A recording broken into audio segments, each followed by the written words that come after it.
शिक्षक मित्र हो, केंद्र प्रमुख भरती परीक्षेचं लवकरच आयोजन करण्यात येणार आहे। तरी या केंद्र प्रमुख भरती परीक्षेतील पेपरमधील विभाग 2 मधील उपघटक क्रमांक 2 शिक्षण क्षेत्रात काम करणाऱ्या प्रमुख संस्था, संघटन व त्यांचे कार्य हे प्रकरणावर एकूण 10 प्रश्न विचारले जाणार आहेत आणि सदर 10 प्रश्नांसाठी एकूण 10 गुण देण्यात आलेले आहे। या प्रकरणावर आज आपण या ठिकाणी काही ऑब्जेक्टिव्ह प्रश्न बघणार आहोत। बघा, पहिला आहे युनिसेफ संस्थेचे पूर्ण नाव काय? तर या ठिकाणी 4 पर्याय आपल्याला दिलेले आहेत। United Nation International Children's Education and Fund, United National International Child Fund, Union Nations International Children's Educational Fund, United Nations International Children's Education Fund. तर याच्यामधलं उत्तर आहे उत्तर क्रमांक 1, United Nation International Children's Education Funds हे या संस्थेचं पूर्ण नाव आहे। पुढचं बघूया या ठिकाणी आपण। दुसरा प्रश्न आहे युनिसेफ संस्थेची स्थापना केव्हा करण्यात आली? बघा, ही जी युनिसेफ संस्था मुलांविषयी, मुलांच्या शिक्षणाविषयी कार्य करते, या संस्थेची स्थापना या ठिकाणी जर आपण कधी बघितलं तर ती आहे 11 डिसेंबर 1946 मध्ये या संस्थेची स्थापना करण्यात आली। पुढचा प्रश्न बघू या ठिकाणी।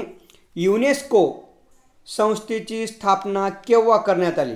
युनेस्को संस्थेची जर स्थापना जर कधी आपण बघितली मित्रांनो तर ती 14 नोव्हेंबर 1945 रोजी करण्यात आली। बघा, दुसऱ्या महायुद्धानंतर या संस्थेची स्थापना 14 नोव्हेंबर 1945 मध्ये करण्यात आली। चौथा प्रश्न बघू या ठिकाणी।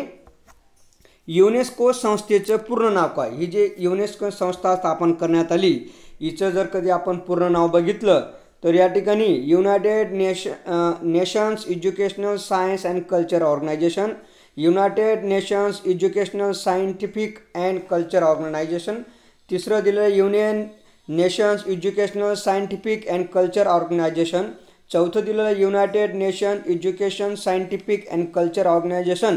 तर याच्यामध्ये जर कधी आपण नीट बघितलं तर या संस्थेचं नाव आहे United Nations Educational Scientific and Culture Organization, असे युनेस्कोचं पूर्ण नाव आहे। पुढचा प्रश्न बघूया मित्रांनो।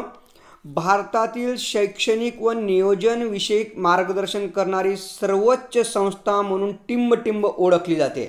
बघा, भारतातील शैक्षणिक व नियोजनविषयी मार्गदर्शन करणारी सर्वोच्च संस्था जर कधी आपण बघितलं तर या ठिकाणी युनेस्को दिलं आहे, युनिसेफ दिलेलं आहे, न्यूपा दिलं आहे, CCRT दिले। तर या ठिकाणी जर आपण उत्तर बघितलं तर ते आहे पर्याय क्रमांक 3, न्यूपा ही संस्था शैक्षणिक नियोजन व मार्गदर्शन करणारी सर्वोच्च संस्था ओळखली जाते।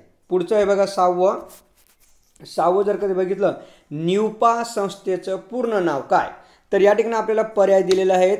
National institute of educational plan and admission, national university of educational planning and administration, national universe of educational planning and administration, national university of educational planning and administration.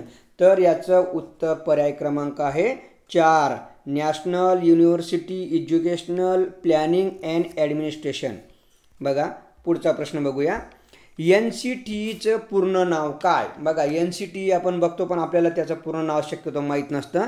तर बघा, या ठिकाणी पर्याय दिले आहेत। National committee of the teacher education, national council of teacher education, national commission of teacher education, nations council of teacher education. तर याचा आहे पर्याय क्रमांक 2, पर्याय क्रमांक 2 आहे या ठिकाणी national council of teacher educational हे NCTEचं पूर्ण नाव आहे।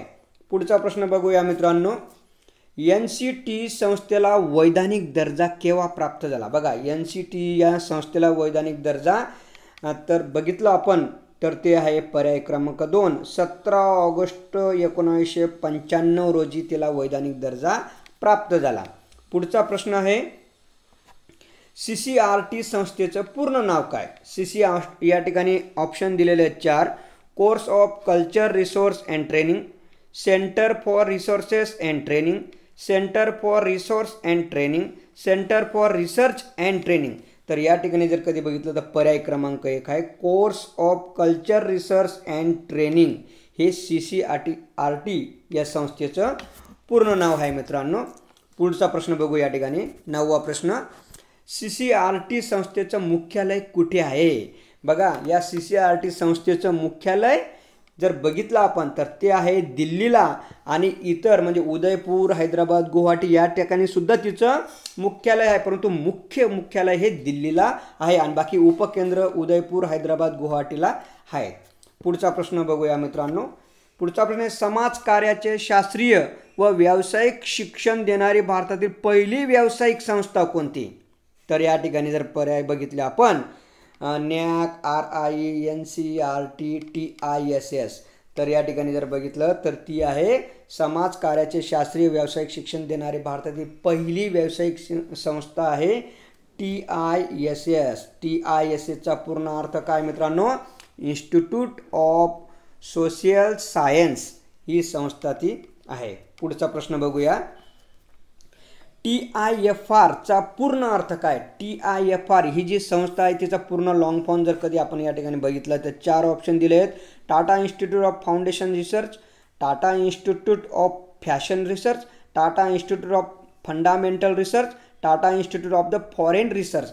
तर या ठिकाणी पर्याय क्रमांक 3 Tata institute of the fundamental research हे TIFR या संस्थेचा पूर्ण अर्थ आहे. पुढचा प्रश्न बघूया मित्रांनो.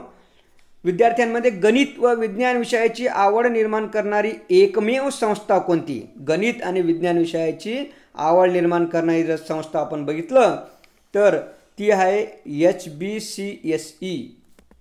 बघा HBCSE ही गणित आणि विज्ञान विषयाची आवड निर्माण करणारी संस्था आहे. तर HBCSE संस्थेचा पूर्ण अर्थ आहे Homi Bhabha centre for the science education.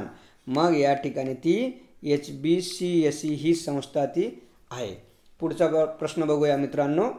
पुढचा प्रश्न आहे सर्व शिक्षा अभियानची अंमलबजावणी खालील कोणत्या संस्थेमार्फत केली गेली? बघा सन 2001 मध्ये जी SSA अर्थातच सर्व शिक्षा अभियान जे राबवलं गेलं तर या सर्व शिक्षा अभियान कोणत्या संस्थेमार्फत राबवलं गेलं?